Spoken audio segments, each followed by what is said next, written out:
Fox News legal editor Carrie Urbahn, former FBI investigator Bill Daley, and New York Post columnist Carol Markowitz. Thank you both for hanging out and staying with us here today. We intended to discuss it. We ended up getting this press conference from Attorney General Pam Bondi. Now we have more details. Let's start with you, Carrie. Let's talk about the charges, which include the unlawful transportation of illegal aliens and conspiracy to transport illegal aliens.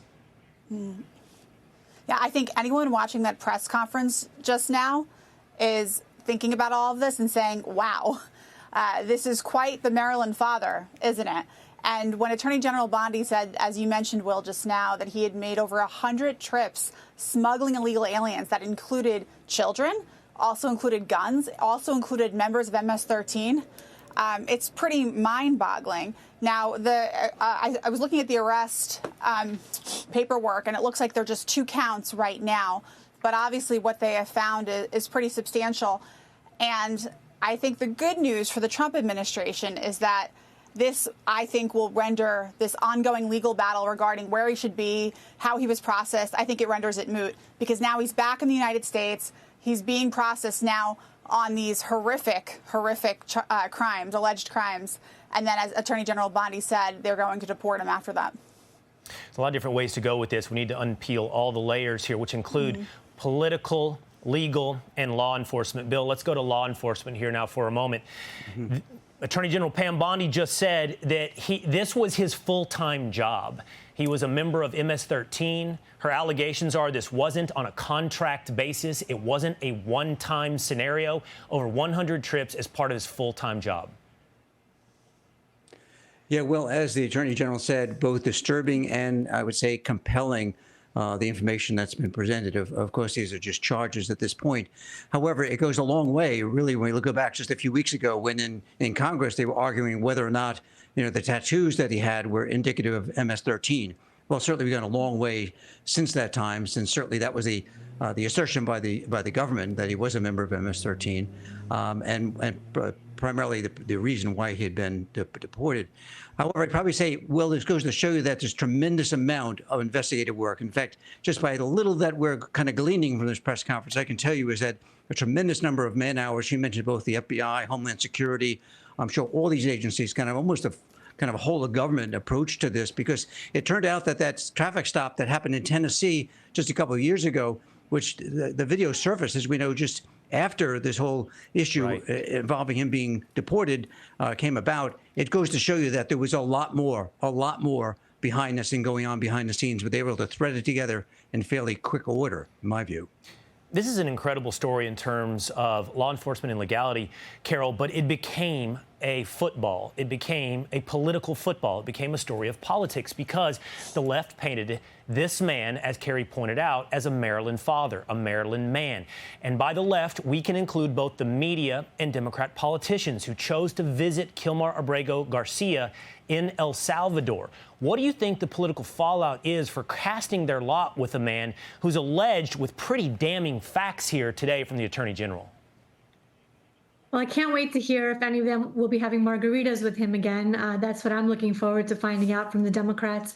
I think this is a big win for the Trump administration because Democrats put all of their eggs into this one basket. They said, this is our guy. This is the one we're going to save.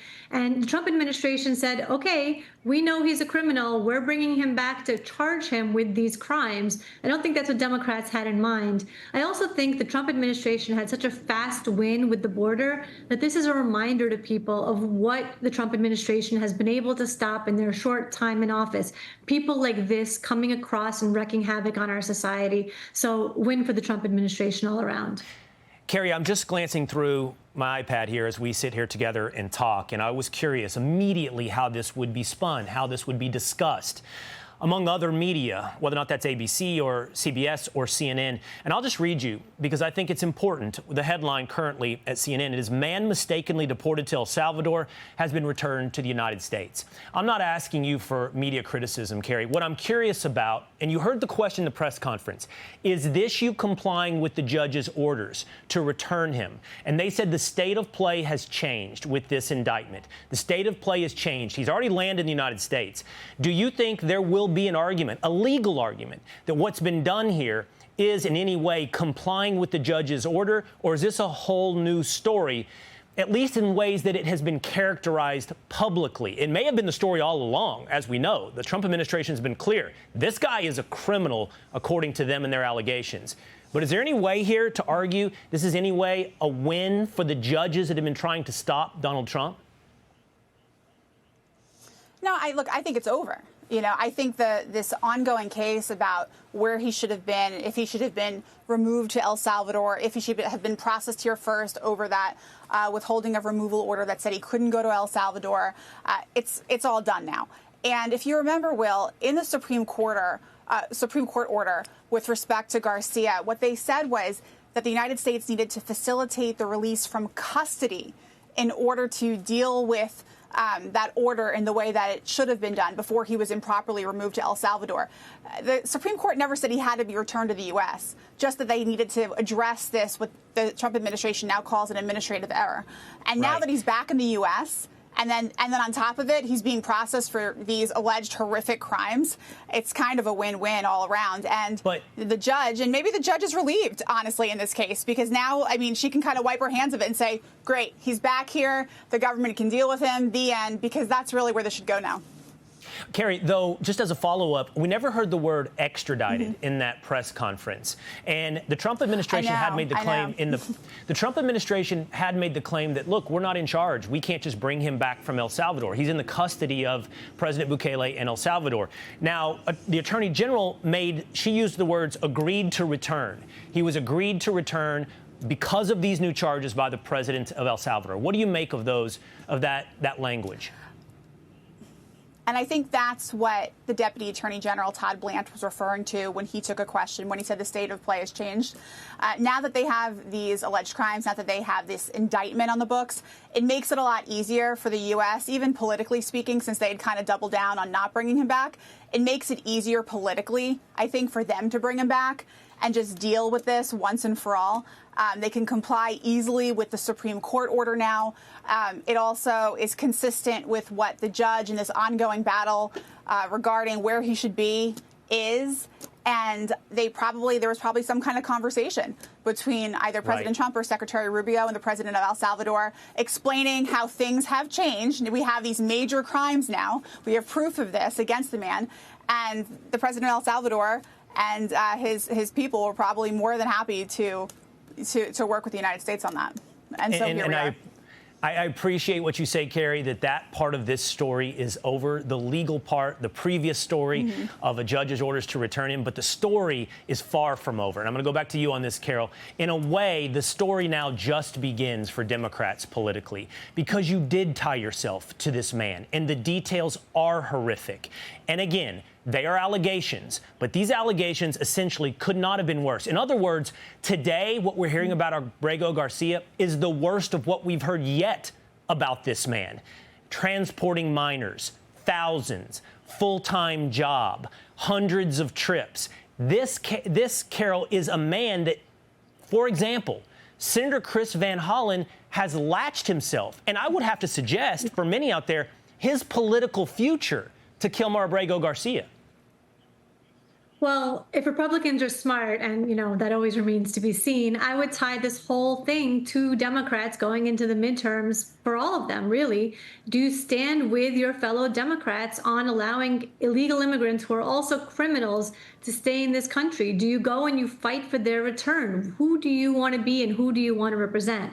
So I think that the Democrats should have to own this whole mess. It's been at their feet, and I think that the Republicans should hold them accountable on this. A few years ago, Senator Chuck Schumer said we should just legalize all the illegal immigrants that are here. And that didn't even become a huge story until recently, those comments, because it's such a crazy thing to say, but Democrats get away with saying crazy things like that. I think Democrats now need to be held accountable and find out what they really stand for. Because they didn't just latch themselves, Carol, to someone who was an illegal immigrant. They latched themselves to someone, if these facts are proven to be true, and these are allegations, but if these facts are proven to be true, they latched themselves, they championed, they had margaritas with someone who's alleged to be an MS-13 human trafficker with a full-time job bringing thousands of people into the United States. That, to me, is political death and should be. It should be for anyone purporting to serve the citizens of the United States of America to think that this is the purpose of your office. You do not have the dignity nor the right priorities to serve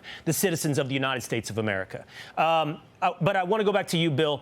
The details again. The Attorney General said the indictment actually came down, I think she said May 21st, if I remember correctly. Yes. It was asked when the investigation began. She said it was ongoing. These details, I want to ask you two things, Bill. How long do you think they've been investigating him? And they pointed out what's different. You know, he was pulled over in Tennessee, and she said the difference is that there's a different president of the United States. So you're telling me the FBI, the DOJ, ICE knew nothing about this? Or that Joe Biden's administration chose not to care about all of this? Well, I'd probably suggest it's the latter. What you just suggested is that the Biden administration didn't care about this. And Will, one of the things that's really kind of chilling about this is that being Americans, we hear about human smuggling. We think about it in Southeast Asia. We think about it coming across the border in Central and South America.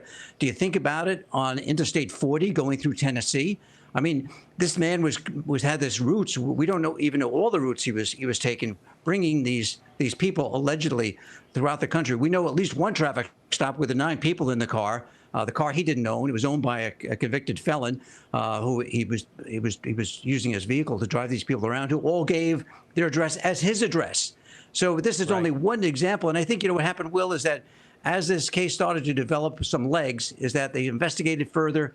And all the victims, all the people who've been victimized by him have now come forward and provided more detail. And I think it goes to show you how right away, law enforcement, the Trump administration were right about this man. And this only is going to be proven in court. But these allegations are certainly stunning and, in my view, compelling.